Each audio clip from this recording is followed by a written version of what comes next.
right, well, good afternoon, everyone. Just a few things here to pass along, and then we'll get right to your questions. Secretary Austin hosted Ukrainian Minister of Defense Rustem Umerov at the Pentagon today and reaffirmed the unwavering support of the United States for Ukraine in the face of Russian aggression. During the meeting, Secretary Austin highlighted that the U.S. will soon announce a new security assistance package for Ukraine, valued at approximately $2.3 billion. The package will be a combination of Presidential Drawdown Authority and Ukraine Security Assistance Initiative funding, which will provide a significant number of urgently needed air defense interceptors to protect Ukrainian cities and civilians from Russia's unrelenting aerial attacks, as well as artillery and anti-tank weapons to support Ukraine's needs on the front lines. In addition, Minister Umerov provided Secretary Austin with an update on dynamics on the ground in Ukraine as Ukraine's forces bravely continue to fight Russian aggression.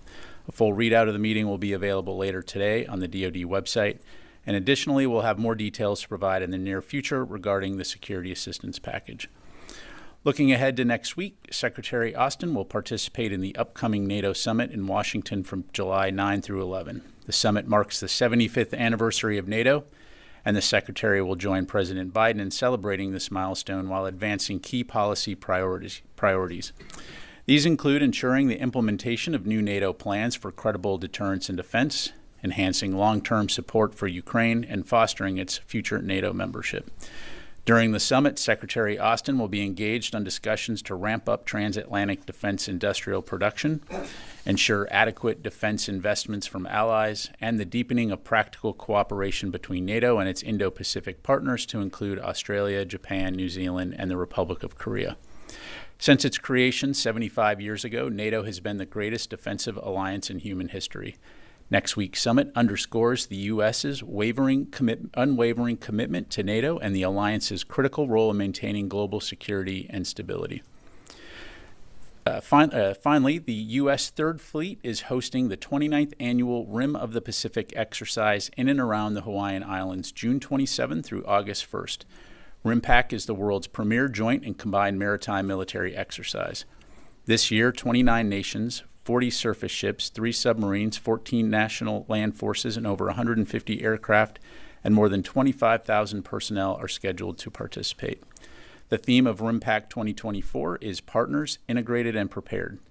This year's iteration features a wide range of integrated capabilities from disaster relief to maritime security operations and from sea control to complex all-domain warfighting, all to prepare multinational partners towards operating collaboratively to enhance our collective capabilities towards defending a free and open Indo-Pacific. For further questions, I would refer you to Indo-Pacific Command Public Affairs. And with that, I'll be glad to take your questions. We'll go to Associated Press. Lita. Thanks, Pat. Two things. One, can you give us an update on the pier and plans to reattach it? And then as a follow-up on the Secretary's visit today, can you say whether there was any discussion about loosening restrictions on the use of long-range weapons? That's obviously one of the things that President Zelensky has asked about just as recently as Sunday, sort of urging Western nations to loosen restrictions. Did that come up during his meeting with the minister? Was there any forward movement on that? And one little tiny thing, I'm a little confused. He said he was sort of talking about announcing. Didn't his comments sort of already announce it? Okay, well, we'll start with the pier first. Okay. You asked how the pier is. The pier is great. The pier is still in Ashdod, has not been re-anchored. We're continuing to monitor weather conditions right now, so pending those, we'll be able to provide updates in the near future in terms of potential re-anchoring date. But as of right now, again, due to weather conditions, it remains in Ashdod. As far as the discussion today with the minister, again, we'll have a readout for you. Don't have any specifics to provide on that front other than to say, our policy as it relates to the use of long-range weapons into Russia has not changed, which is, again, our policy is that the long-range weapons that we provide to Ukraine are for use inside Ukraine's sovereign territory. Well, except that they did loosen the restrictions a bit a couple weeks ago. In terms of counterfire across the border, what you were asking was Any other the restrictions or the request to use those types of capabilities to do deep strike inside, offensive attacks. The policy hasn't changed in that regard. Is Crimea considered? Crimea is part of Ukraine. Okay, so they can use the long-range weapons inside Crimea. That's part of Ukraine, correct. And then in terms of the Secretary's comments, again, I'll let them speak for themselves. I mean, given that the minister was here and given that we expect a more fulsome announcement in the near future, it provided an opportunity to highlight, not only our support for Ukraine, our continuing support for Ukraine, but also the fact that we will have this package out on the street soon as we continue to try to rush security assistance to them. Jennifer. General Ryder, does Secretary Austin think that Ukraine should be allowed to join NATO?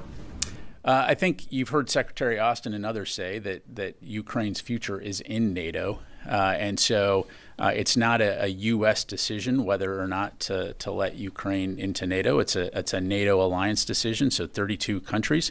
But certainly the things that we are doing now are to, and you've heard others say this, is build a bridge for Ukraine to come into NATO. And so part of that is working with them in terms of looking at their military and their defense capabilities, not only to ensure that they can sustain those into the future, but also to build interoperability in for the day when they are a member of NATO. But if the NATO leaders next week at the summit decide to allow Ukraine into NATO, the U.S. would support that? Well, again, I'm not going to get ahead of what NATO may or may not announce other than to say, we've been very clear that we see that Ukraine's future is in NATO. And can I follow up on the threat to U.S. bases in Europe? Is the threat, a potential terror threat, linked to the NATO summit? So, again, there is no single threat, as I understand it, as it relates to EUCOM's efforts to step up vigilance. It's a combination of factors. Again, military commanders around the world have the authority to take appropriate and prudent measures to ensure the safety and security of our forces. But again, as I understand it, this is not necessarily based on a single threat, but out of an abundance of caution. Let me go to Jim, and then I'll come here, John. General, just real quick, you said that they talked about the dynamics on the ground in Ukraine. Have the dynamics changed? What did the ministers tell the secretary about the situation there? Again, Jim, we'll get you a fuller readout here, but what we continue to see on the ground is it remains a tough fight. Russia continues to attempt to take ground, but the Ukrainians have done a good job of holding the line. Again, for context, in the 7 months that we were working to get additional security assistance and supplemental funding for Ukraine, the Russians made an effort to try to push and take Ukrainian territory and really did not accomplish that much in terms of the amount of geography that they were able to take. So what we see now is the Ukrainians, in large part, empowered by the security assistance that's being rushed in, to include ammunition, are now continuing to hold the line. We'll continue to support them in their efforts to defend themselves. They talk about counter offensives. Again, we'll get you a readout, but I'm not going to get into talking about potential future operations or refer you to the Ukrainians to talk about their operations, sir. Thanks, General. I go back to the pier. The Marshall area was full, according to the information that you gave us last week, is almost full, and the WFP said that they already transferred the sensitive aid material that could be ruined under the open air to their depots inside the area somehow. Do you have any latest on the situation there? Because the WFP says that the security condition is not still yet at the level that they want. Have you ever contacted your IDF counterparts about that? The Israeli defense minister was here a week before. So any talks about providing security for this aid to reach the Gazans? Yeah, so a few things there. So first of all, for specifics, I would refer you to the World Food Program and USAID. As I understand it, the World Food Program has begun to take some of that aid out of the marshalling area to onward warehouses and distribution centers. But for the details on that, I'd have to refer you to them. Okay. And IDF, do you have any talks with them to provide security for the aid? Well, as you know, we've established a coordination cell that is comprised of humanitarian organizations, IDF, U.S. forces that are managing the pier. And again, as I understand it, World Food Program is also discussing security with the IDF. But ultimately, this is a question for humanitarian organizations to determine of what level of security support do they require and need, recognizing that they are not combatants on the battlefield in the middle of a combat zone attempting to deliver humanitarian assistance. So those conversations are, of course, always ongoing. If your question is whether or not, the U.S. is planning to put boots on the ground to provide security, the answer is no. So I'll just leave it there.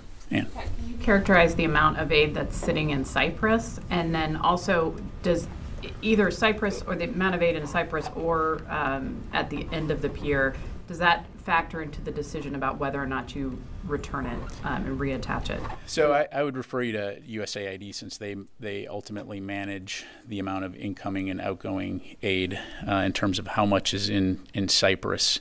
And as always, when you take a step back and you look at the big picture here in terms of what is it that the international community is trying to do, it's trying to get aid into Gaza for the people of Gaza. The maritime corridor is one aspect of that. And so lots of different variables, will be considered in terms of how best to get that aid in. Right now, the maritime corridor affords a way to get aid in, so as long as that's useful, that will be something that we continue to look at. And I'll just have to leave it there. So there are plans to reattach the pier as of now? As I mentioned, right now, looking at the weather states, I can't give you a date on when that would occur, but it's something that we're monitoring. So, I'll keep you posted on that. Let me go to the phone here, and I'll come back into the room. Let me go to JJ Green, WTOP. Thanks, General Ryder. Talking with some U.S. allies and NATO partners today and in the last week or so, as they prepare for the NATO summit coming up, they've repeatedly talked about their concern, as recently as today, that they think Russia is likely preparing for an attack on a NATO country within the next 3 to 5 years. So what, if anything, can the Pentagon say about how it views that potential threat? And I know you're not trying to scope out how you're going to deal with possibilities, but how does the Pentagon view Russia's increasingly aggressive acts and possibly plans to deal with this thing if it happens? Yeah, thanks, JJ. Well, I mean, this is why Russia is taken into account in our national defense strategy. It's very clearly outlined as an acute threat. As evidenced by its actions in places like Ukraine and other malign activity that we've seen Russia being associated with over the last several years. So I would refer you to the national defense strategy in terms of the kinds of things that we're doing. But there's also, our relationship with allies and partners around the world to ensure deterrence. The NATO alliance being one of those things. It's a collective defense focused on ensuring that it's very clear that we're going to support one another's security to deter the type of aggression that we're seeing in places like Ukraine. So leave it there. Let me go to Nancy. Thank you. General, in light of the Supreme Court ruling, has the Pentagon assessed that now any order given by the President to U.S. service members is lawful? So, what I would say is always the case with any decision or order. We have legal counsel, lawyers are available throughout the Department of Defense to advise military leaders regarding the legal or prudential impacts of orders, as well as the legal effects and consequences such orders could have. So that's going to enable any leader, regardless of the decision or the order that they're contemplating to make informed legal and ethical decisions.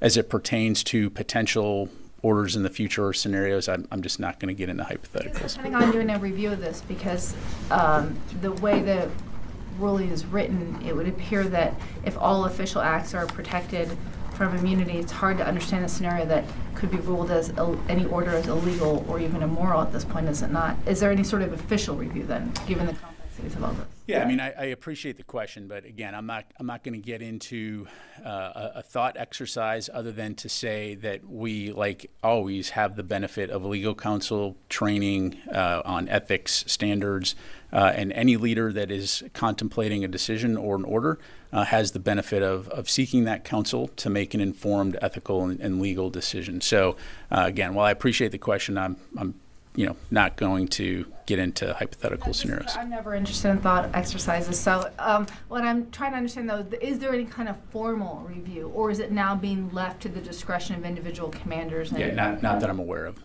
Okay. Natasha. Thanks, General Ryder. Can you give us an update on the F-16 training for the Ukrainians, where that stands at this point, how many have graduated, if any, and whether there's going to be another tranche going in for training? And then on the question of American contractors going into Ukraine, has a decision been made yet on whether that's going to be facilitated or allowed by the Biden administration in terms of DoD contracts for American firms that want to go in and help? Yeah, on your latter question, Natasha, again, where the press reporting out there, and I'm just not going to comment on internal discussions or proposals that may or may not be under consideration. As it relates to the F-16s, I'm tracking that there's currently over a dozen pilots training on the F-16 in both Denmark and the United States for operational security reasons. I'm not going to be able to get into the specific numbers of pilots at those locations and the training timelines. But as you'll recall, the training is tailored to the pilots, and it will continue to depend on student experience, their English language skills, their flying experience, whether they go through basic flying training or to advanced F-16 fighter training. And so the Air Power Coalition, Capability Coalition that has been put together by the UDCG continues to look at this holistically and take into account Ukraine's needs. That's the alarm. Sorry, guys, that's all the time I have. Takes into account, holistically, not only the training aspect, but the logistics, sustainment, and maintenance aspects of this. So making sure that when the capability is provided to Ukraine, it's something that they are going to be trained and ready to execute in a safe, effective manner. So a lot of work continues to go into that effort, and I'm sure we'll have much more to provide in the near future. On track to finish and be completed for at least some of the pilots and have some of the capabilities actually moved to Ukraine this year? So as I understand, some of the pilots have already graduated and have gone on to follow on training in Europe. But again, I'll let Ukraine talk to the specifics of where their pilots are and what their status is. But again, right now, the initial deliveries of F-16s, as you're tracking, are set to take place sometime this summer. So again, we'll have more to provide in the future on that. Yes, sir. Thank you. Could you please clarify when this newest military aid package to Ukraine will be announced? Is it going to be coming days during the NATO summit? Soon. That's as specific as I can get for you right now. But again, we'll keep you updated on that, and I appreciate the interest.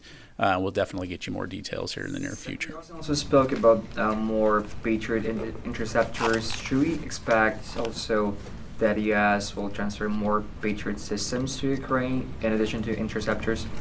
So I don't have anything to announce beyond what we highlighted earlier. Again, air defense is a capability that we recognize Ukraine needs, and so we're working with allies and partners throughout the world to identify capabilities and get those to them as quickly as possible. Let me take a couple more from the phone here. Jeff Selden, VOA. General, thanks very much. Earlier today, CSIS issued a report looking at satellite imagery showing 4 likely Chinese listening stations in Cuba, including one not far from Guantanamo Bay that had not been previously reported. Does the Pentagon have any reaction to this report, to these facilities, and what's the assessment of China's activity in Cuba in terms of expanding its surveillance capabilities? Yeah, thanks, Jeff. Did see the report. Not going to necessarily get into commenting or confirming the specifics in there. I will say that, as always, we're confident that we can continue to meet our security commitments both here at home and in the region. As you may have heard us say, or the White House say, almost a year ago, they've been tracking that these activities have been going on for decades. The PRC had completed an upgrade of its facilities in Cuba in 2019. We know that the PRC is going to continue to try to enhance its presence in Cuba, and we will continue to keep working to disrupt that. So we're continuing to monitor this closely, taking steps to counter it, but that's all I've got on that, and I will just leave it there, Jeff. Let me go to Jeff Schogel, Task and Purpose. Thank you. According to media reports, 3 U.S. service members in Okinawa have been charged with sexual assault since December. Has the Secretary been briefed on this? Has he spoken with his Japanese counterpart on this? And have these alleged incidents affected the alliance at all? Yeah, thanks, Jeff. So the Secretary is, of course, tracking this closely. I will say that the alleged behavior of those members does not reflect the core values of the U.S. military, nor does it represent the conduct of the overwhelming majority of Japan-based personnel that we have forward deployed. And so we are closely working with the local communities to address their concerns regarding these cases. We are deeply troubled by the severity of the allegations, and we regret the anxiety this has caused. Japan is one of our closest allies, and so we will continue to do everything we can to keep the lines of communication open on this. The respective units are working diligently with local authorities to investigate the allegations thoroughly, while also ensuring due legal process under applicable laws and agreements. So I'll just leave it there. Thanks, Jeff. Come back to the room here. Yes, Janie. Thank you, General. 2 questions on North Korea and China. First question, North Korea launched another ballistic missiles into the East Coast yesterday, and North Korea claimed that it successfully tested multiple warheads last week. What is the Pentagon's reactions on this? Well, I think you saw that Indo-Pacific Command put out a statement on that. Again, we continue to highlight the fact that this kind of destabilizing, disruptive behavior is irresponsible. We continue to call on North Korea to return to diplomatic discussions. But in those particular launches, while there was no assessment that it posed a threat to the U.S. Or our allies or partners in the region, is something that we will continue to take seriously. On China, according to the New York Times, that China is purchasing farmland next to U.S. military bases across the United States, and it as a strategic base, monitoring U.S. military unit and using it for intelligence activities. Do you think this is a threat to national security, and what action will the United States take against China? Well, it is something that we continue to closely monitor. As you're probably aware, this is something also that the U.S. government writ large has looked at to include through CFIUS. So I would refer you to Department of Commerce and Treasury for more questions on that. Thank you. Thank you, General. I have a question for the Italian television. Looking at the NATO summit next week, how's the Secretary planning to address the issues that we saw coming out with President Biden and the debate with the counterpart of NATO? What is he planning to do? Because the question might be asked if the president is still capable to take the proper decisions when it comes to the military abroad. Yeah, so I kind of reject the notion of the question. What can you say? If you guys are planning like a plan or something, like a script or something to say? Yeah, it's a ridiculous question. Secretary Austin will be there supporting President Biden, the President of the United States, at the NATO summit. Just leave it at that. Yes, sir. Going back to Nancy's question, so was there no anticipation or any, preparatory legal discussions about the ruling that could really complicate troops' ability to defy what they might have previously known as an illegal or immoral order? Again, look, let's not conflate the Supreme Court deliberation and debate about presidential authorities and the Uniform Code of Military Justice and the access to legal counsel that military leaders have.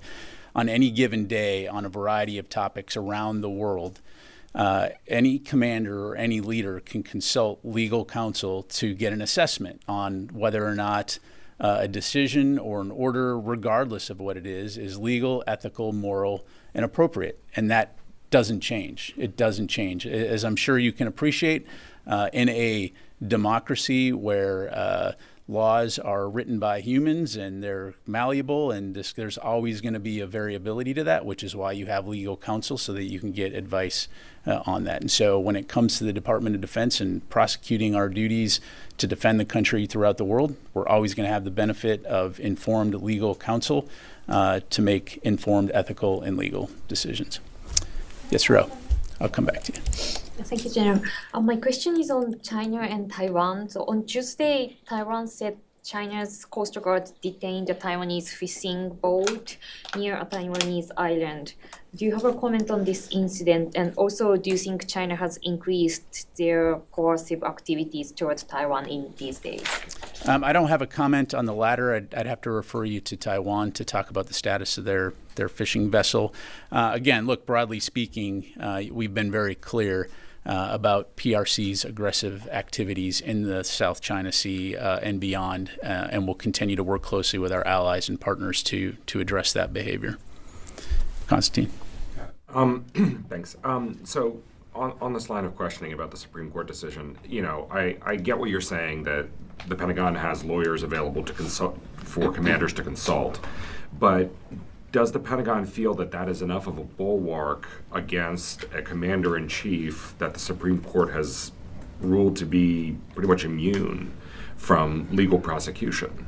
Again, guys, I appreciate the line of questioning. I've provided you my response, and I'm going to leave it at that. Well, I'll try one more time. Okay, go ahead. I guess what we're trying to understand is, if this, you described it as a debate, but it was a decision by the Supreme Court, and that decision was that official acts are immune. And I think what we're trying to understand is, if the president, any order that he gives, does not face any possibility of prosecution, then how come U.S. service members could be charged for carrying out those acts? So I think what would help us, if there's a way to take the question, or maybe consider having somebody from General Counsel explain to us how they're thinking about it, because that's what we're trying to reconcile. Because the way you've explained it, a service member could follow exactly what the president told them to do and maybe face charges, and we're trying to understand why and under what circumstances. Yeah, and again, I appreciate the questions, but again, what I would tell you is, look, without getting into hypotheticals,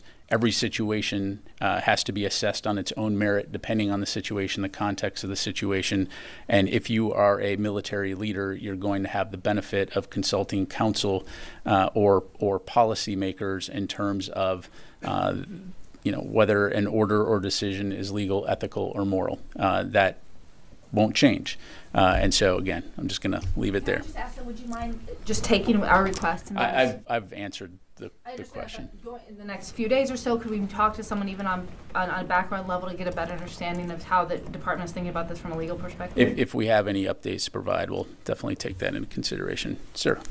Thank you very much. With the recent row of Houthi attacks in Red Sea, with more sophisticated weapons, so how much it is big concern for United States after the Gaza war to keep its Arab allies safe from the possible attacks from the Houthis, because we know there is a possible deal between United States and Saudi Arabia, that is a defense deal, but that is linked with the Gaza peace process. So now what is the level of alertness for US in that region specifically? In terms of regional partners, well, I mean, as you know, we maintain very robust relationships with partners throughout the Middle East and Central Asia region to address a variety of security concerns and threats, to include the Houthis. And so, as we've said for a very long time, we're focused on regional security and stability, and whether it's through exercising, whether it's through diplomatic relationships, whether it's through economic relationships, working to ensure security and stability, and that's not going to change. So that also includes addressing threats like the Houthis.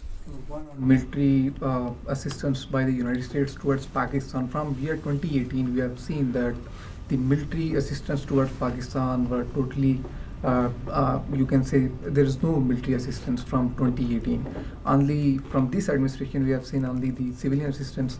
And from 2018, what the US was claiming that Pakistan is not doing enough to counter Al-Qaeda and Taliban. That was like key US demand from Pakistan. But now, as US is not there, at that time US was there in the region. And now Pakistan is going after Al-Qaeda linked groups, almost the TTP, the Pakistani Taliban group, and other groups. At this time, with this administration, any consideration for military assistance for Pakistan or other coordination regarding the ongoing Pakistani counterterrorism operations? Yeah, so I don't have anything to announce. As we talked about last time, the U.S. and Pakistan do share a security cooperation relationship, particularly focused on counterterrorism. We have a long history of working together in that regard. And so as opportunities present themselves in the future, you know, I'm sure those conversations will continue to be ongoing. But in terms of any new security assistance, I don't have anything to announce. All right, last question. Yes, sir. Thank you, General. Some reports are claiming that Israel will begin an offensive operation on Lebanon in the second half of July. Do you have any signs about this operation maybe will be imminent? And what's your current concern about the possibility of border conflict? Yeah, I think, you know, where we're still focused on is attempting to resolve these tensions through diplomatic means. And so that continues to be where Secretary Austin is focused and the U.S. government is focused. And so, you know, whether or not there could be a conflict, I certainly hope not. I'm not going to speculate or get into hypotheticals other than to say, again, we appreciate the fact that it's tense right now.